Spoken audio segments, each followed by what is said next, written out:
Morning പ്രിയപ്പെട്ടവരെ, breakfast ന്യൂസിലേക്ക് എല്ലാവർക്കും സ്വാഗതം. വ്യാജ പരാതിയല്ലല്ലോ, ഓ കുട്ടി കൃത്യമായി പറഞ്ഞിട്ടുണ്ടല്ലോ. എനിക്കൊരു പ്രശ്നമില്ല, അച്ഛനാണെങ്കിലും അച്ഛൻ ചെയ്തിട്ടുണ്ട്. അല്ല, രാഹുലിന്റെ അച്ഛനാണോ സിദ്ദിഖ്? കഴിഞ്ഞ കുറച്ചു കാലമായിട്ട് ചാനൽ ചർച്ചയിൽ നമ്മൾ സ്ഥിരമായിട്ട് കണ്ടുകൊണ്ടിരിക്കുന്ന ഒരു കാര്യമുണ്ട്. ഈ ലോകത്തിൽ ഏതെങ്കിലും ഒരു പുരുഷൻ ഏതെങ്കിലും ഒരു സ്ത്രീയെ പീഡിപ്പിച്ചതായി പരാതി വന്നാൽ, ആരോപണം വന്നാൽ മുൻ പിൻ നോക്കാതെ ആ ആരോപണ വിധേയനെ പൂർണ്ണമായി പിന്തുണച്ചുകൊണ്ട് ചാനൽ ചർച്ചയിൽ രാഹുൽ ഈശ്വർ ഉണ്ടാകും. ഗോവിന്ദചാമിമാർക്കൊക്കെ ഇനി ധൈര്യമായി സ്ത്രീകളെ പീഡിപ്പിക്കാം. അറ്റ്ലീസ്റ്റ് ചാനൽ ചർച്ചയിലെങ്കിലും നിങ്ങളുടെ കാര്യം രാഹുൽ ഈശ്വർ നോക്കും. ഇന്നലെ സഹികെട്ട് അഡ്വക്കേറ്റ് മിനി രാഹുലിനോട് ചോദിക്കുന്നു, ഇത്രയും ന്യായീകരിക്കാൻ രാഹുലിന്റെ അച്ഛനാണോ സിദ്ദിഖ് എന്ന് ചോദിക്കേണ്ടി വന്നു. അതല്ലാതെ വേറെ എന്താണ് ചോദിക്കുക, അല്ലെ? നിങ്ങൾ തന്നെ ഒന്ന് ഓർത്തു നോക്ക്, എത്രയെത്ര കേസുകളാണ്. ബിഷപ്പ് ഫ്രാങ്കോ മുതൽ എത്രയെത്ര പീഡകരെയാണ് പിന്തുണച്ചുകൊണ്ടും ന്യായീകരിച്ചുകൊണ്ടും രാഹുല് ചാനൽ ചർച്ചകളിൽ വരുന്നത്. എന്തായിരിക്കും അതിന്റെ പിന്നിലെ ചേതോ വികാരം? എന്തായിരിക്കും? ഏതെങ്കിലും ഒരു സ്ത്രീ ആർക്കെങ്കിലും എതിരെ പരാതി പറഞ്ഞാൽ ഉടൻ ആളുകൾ പൊതുവെ കൂട്ടത്തോടെ ഇറങ്ങുകയാണ്. ഈ പരാതിക്കാരിയുടെ ചാരിത്ര പരിശോധന, അവരുടെ ബാക്ക്ഗ്രൗണ്ട് പരിശോധനയൊക്കെ ആയിട്ട്. അങ്ങനെ ചെയ്യുന്നത് ശരിയല്ല എന്ന് ഇന്നലെ ഹൈക്കോടതി വ്യക്തമായി പറഞ്ഞു. പരാതിക്കാരിക്ക് വിശ്വാസ്യതയില്ലെന്ന വാദം, പരാതിക്കാരിയുടെ സ്വഭാവം ശരിയല്ലെന്ന് പറയുന്നത് ലൈംഗിക അതിക്രമത്തിന് ഇരയായി എന്നതുകൊണ്ട് പരാതിക്കാരിയുടെ സ്വഭാവത്തെ വിലയിരുത്തുന്നത് തെറ്റാണെന്ന് കോടതി പറഞ്ഞു. ഇക്കാര്യത്തിൽ ഇന്നലെ അഡ്വക്കേറ്റ് മിനിയും ചാനൽ ചർച്ചയിൽ സംസാരിച്ചു. ഒരു പ്രോസ്റ്റിറ്റ്യൂട്ട് ആണെന്ന് വിചാരിക്കും, നിങ്ങളുടെ ഭാര്യയാണെന്ന് വിചാരിക്കും, നിങ്ങൾ ആ കുട്ടിയുടെ സമ്മതമില്ലാതെ, ആ സ്ത്രീയുടെ സമ്മതമില്ലാതെ ഒരുത്തൻ കൈവച്ചാൽ അതിന് ശിക്ഷ വിധിക്കുന്നതാണ് നമ്മുടെ ജൂറിസ്പ്രുഡൻസ്. ഇത്രയുള്ള കാര്യം. ആരോ ആയിക്കൊള്ളട്ടെ, അവരുടെ ഇന്നലകൾ എന്തോ ആയിക്കൊള്ളട്ടെ, ഇനി ഭാര്യ തന്നെ ആയിക്കോട്ടെ, സമ്മതമില്ലാതെ തുടരുത്. വളരെ സിമ്പിളാണ് നിയമം.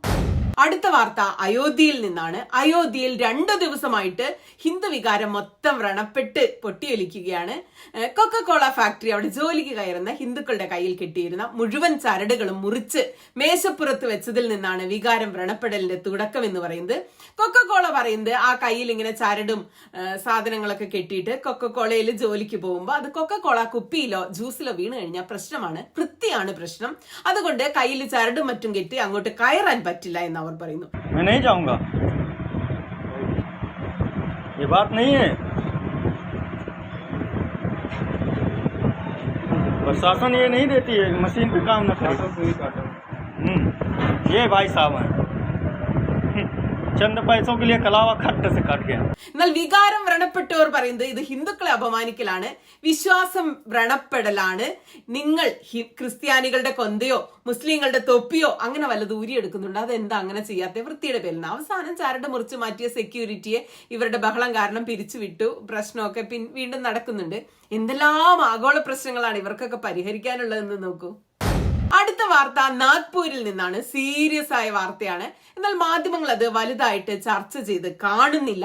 ഒരു വലിയ മരുന്ന് മാഫിയ പിടിയിലായിട്ടുണ്ട്. അവർ ചെയ്തുകൊണ്ടിരുന്നത് സർക്കാർ ആശുപത്രികളിലേക്ക് വ്യാജ ആന്റിബയോട്ടിക്കുകൾ വിതരണം നടത്തുന്ന ജോലിയായിരുന്നു.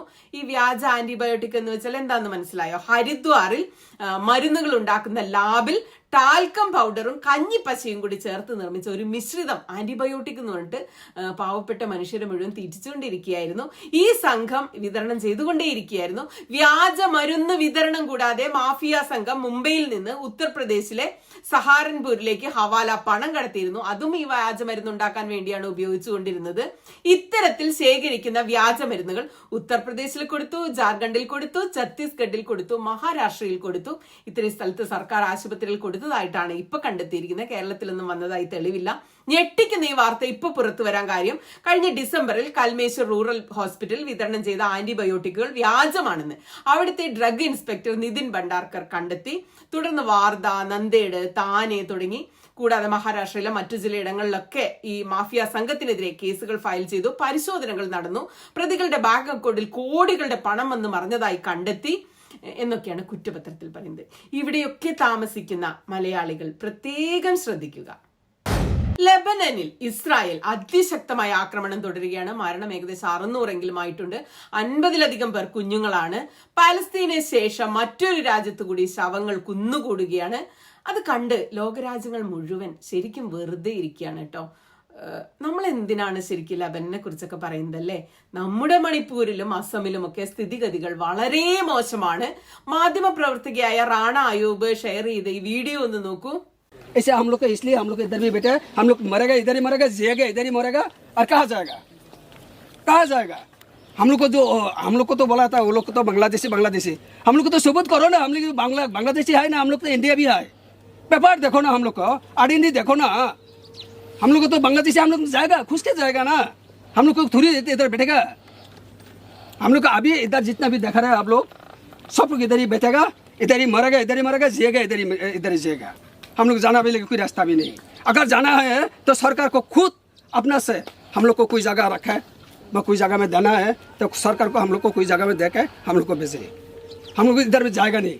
अगर पुलिस मरेगा, अगर कोई पार्टी भी मरेगा, कोई संगठन भी मरेगा, कोई RSS का पार्टी मरेगा, हम लोग इधर भी मरेगा। ഇത് അസമിൽ നടന്ന ഒരു വെടിവയ്പിൽ മരിച്ച 2 കുട്ടികൾ, ടീനേജേഴ്സ് ആയ 2 കുട്ടികൾ മരിച്ച സംഭവമാണ്. 2 കുട്ടികളും മുസ്ലിം കുട്ടികളാണ്. അനധികൃത കുടിയേറ്റക്കാരെ ഒഴിപ്പിക്കുക എന്ന പേരിൽ പോലീസ് നടത്തുന്ന അതിക്രമങ്ങളും വെടിവെപ്പും ഒക്കെയാണ് ഈ മരണത്തിൽ കലാശിച്ചത്. ഞങ്ങൾ ബംഗ്ലാദേശികളല്ല, ഇന്ത്യക്കാരെന്നാണ് ഇവർ പറയുന്നത്. കുട്ടികളെ പോലീസ് വെടിവെച്ച് കൊന്നിട്ടും പോലീസ് പരാതി എടുക്കുക, ഇതിൽ അന്വേഷിക്കുകയോ സഹകരിക്കുകയോ ചെയ്യുന്നില്ലെന്നാണ് ഇവർ കരഞ്ഞു പറയുന്നത്. আমি কিছু কবাই না, উনি আইছে দূর থেকে। আমি কিছু কই না। आप जाइए। আমি কিছু কই না। So that day she was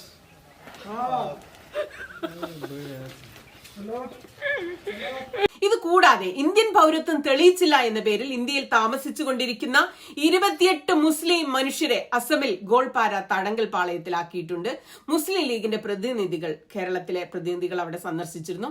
advocate Haris Beeran MP ഇതേക്കുറിച്ച് വിശദീകരിക്കുന്നത് 1964 നിലവിൽ വന്ന അസമിലെ ഫോറിനേഴ്സ് ട്രിബ്യൂണലിന്റെ തീരുമാനപ്രകാരമാണ് 28 പേരെ അസം സർക്കാർ തടവിലാക്കിയിരിക്കുന്നത്. ബംഗ്ലാദേശിൽ നിന്നുള്ള അനധികൃത കുടിയേറ്റക്കാരെ തടയുന്നതിനായി അതിർത്തി സംസ്ഥാനം എന്ന നിലയിൽ അസമിൽ 1964 പ്രത്യേകമായി നിലയിൽ വന്നൊരു സംവിധാനമാണ് ഈ ഫോറിനേഴ്സ് ട്രിബ്യൂണൽ എന്ന് പറയുന്നത്. അത് പ്രകാരം 1971 അവസാനത്തെ കട്ട് ഓഫ് ഡേറ്റിന് മുൻപായി ഇന്ത്യയിലേക്ക് വരികയും കുടുംബവുമായുള്ള ബന്ധം രേഖാമൂലം തെളിയിക്കുകയും ചെയ്ത ആളുകൾക്ക് പൗരത്വം നൽകുന്നതിനും അല്ലാത്തവരെ ഡി വോട്ടേഴ്സ് എന്ന് വെച്ചാൽ ഡൗട്ട്ഫുൾ വോട്ടേഴ്സ് ആയിട്ട് വിഭാഗത്തിലേക്ക് തരംതിരിക്കുന്നതിനുമൊക്കെ ഫോറിനേഴ്സ് ട്രിബ്യൂണലിന് അധികാരമുണ്ട്. നിലവിൽ കുടുംബവുമായുള്ള ബന്ധം തെളിയിക്കാൻ പറ്റാത്ത, തെളിയിക്കാൻ പറ്റാത്ത ഡൗട്ട്ഫുൾ വോട്ടേഴ്സ് വിഭാഗത്തിൽപ്പെട്ട ആളുകളെയാണ് ഇപ്പോൾ തടങ്കൽ പാളയത്തിലാക്കിയിരിക്കുന്നത്. അവർ ശരിക്കും ഇന്ത്യക്കാർ തന്നെയാണ്, പക്ഷെ അവരുടെ കയ്യിൽ രേഖകളില്ല. മുഖ്യധാരാ മാധ്യമങ്ങൾ ഇത്തരം വിഷയങ്ങൾ പ്രൈം ടൈമിലൊന്നും എടുക്കുന്നു പോലുമില്ല. അവർക്ക് അന്നന്നത്തെ സെൻസേഷണൽ വാർത്തകൾ മാത്രം മതി എന്ന അവസ്ഥയാണ് കേരളത്തിലും നമ്മൾ കാണുന്നത്. അപ്പൊ നമുക്ക് ഇടയ്ക്ക് ഇതൊക്കെ സംസാരിക്കാം. നമുക്ക് നാളെ വീണ്ടും കാണാം. അതുവരെ എല്ലാവർക്കും നല്ലൊരു ദിവസം ആശംസിക്കുന്നു.